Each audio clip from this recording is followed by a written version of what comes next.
কি অবস্থা সবার? ভিডিওটা বানাতে একটু লেট করে ফেলেছি, তার জন্য আমি সরি।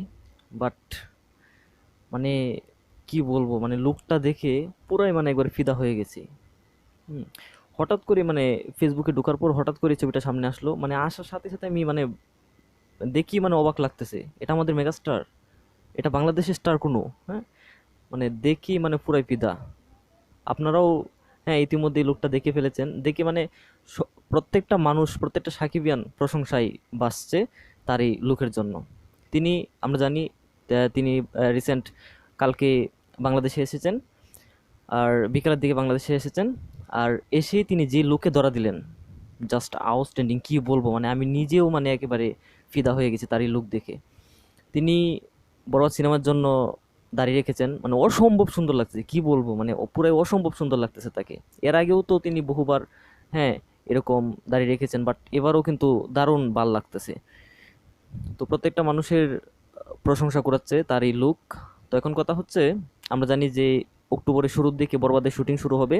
তো সবাই ধারণা করতেছে যে যেহেতু দাড়িটা বড় করতেছে, সেটা আসন্ন, হ্যাঁ, বরবাদ শুটিংয়ের জন্যই, বরবাদ সিনেমার জন্যই তিনি দাড়িটা রেখেছেন, না নয়তো কিছুদিন পর যেহেতু শুটিং, তার জন্যই হয়তো এই দাড়ি বড় রাখা, না নয়তো সে এভাবে দাড়ি বড় রাখতো না। তারপরেও ফার্স্ট লুক পোস্টার রিভিল হলে তাহলে তারপর বলা যাবে যে দাড়িটাকে অ্যাকচুয়ালি বরবাদের জন্যই রাখছিল কিনা। তবে এই লুকে কিন্তু অসম্ভব অসম্ভব অসম্ভব, আবার বলি অসম্ভব সুন্দর লাগতেছে তাকে। এখন কথা হচ্ছে, এই প্রসঙ্গটা আসার পর আমার আরেকটা কথা মনে পড়লো। সেটা হচ্ছে, বহুদিন আগে আমরা বীর সিনেমায় তার একটা এরকম লুক পেয়েছিলাম, চুল বড় দাড়ি বড় একটা, হ্যাঁ, ফার্স্ট লুক পোস্টার পেয়েছিলাম।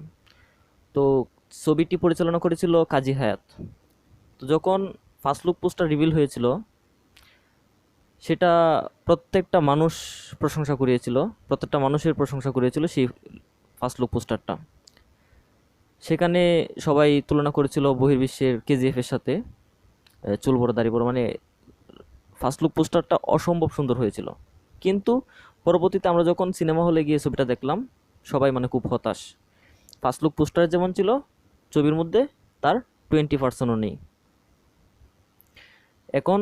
হ্যাঁ, যে কারণে পরবর্তীতে ফার্স্ট লুক পোস্টার আসলে আহামরি কিছু তারা এক্সপেকটেশন করে না, যে তারা, হ্যাঁ, ফার্স্ট লুক পোস্টারে শুধু বানাইছে, সিনেমার ভিতরে এসব কিছু নাই, তারা এটাই ভাবে। কিন্তু আমরা প্রিয়তমা রাজকুমার তুফানে যেরকম দেখলাম, সাকিবের ক্ষেত্রে যদি বলি, প্রিয়তমা সিনেমায় আমরা ফার্স্ট লুক পোস্টার যেরকম দেখেছি, আমরা সিনেমাতেও সেরকম পেয়েছি। তারপর রাজকুমার আমরা যেরকম দেখেছি লুক পোস্টারে, আমরা সিনেমার ভেতরেও তার এরকম লুক দেখতে পেয়েছি। তারপর তুফানে আমরা ফার্স্ট লুক পোস্টার যেরকম পেয়েছি, আমরা সিনেমার ভেতরেও সেটার প্রমাণ পেয়েছি, যে কারণে এখন প্রমাণ আসছে।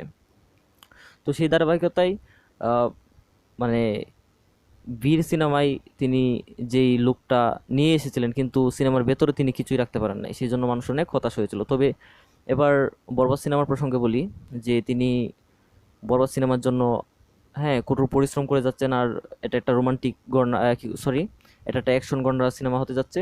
তো আমরা কালকে যে ছবিটা দেখলাম, আহ, চুলও সম্ভবত বড়ই, এত বড় না হলেও হালকা বড় হবে। গাড়ির দিকেও চুলটা দেখলাম বড়, তারপরে দাড়িটাও বড়, তাকে মানে কি বলবো, অসম্ভব সুন্দর লাগতেছে। আর তিনি যখন দেশে আসলেন বিকাল দিকে, এয়ারপোর্টে আলেকজান্ডার বোর সাথে দেখা হয়। তো তিনি, আলেকজান্ডার বোর সাথে দেখা হলেই আলেকজান্ডার বো তার কাছে গেলেই তাকে তিনি বুকে টেনে নিয়ে নেন।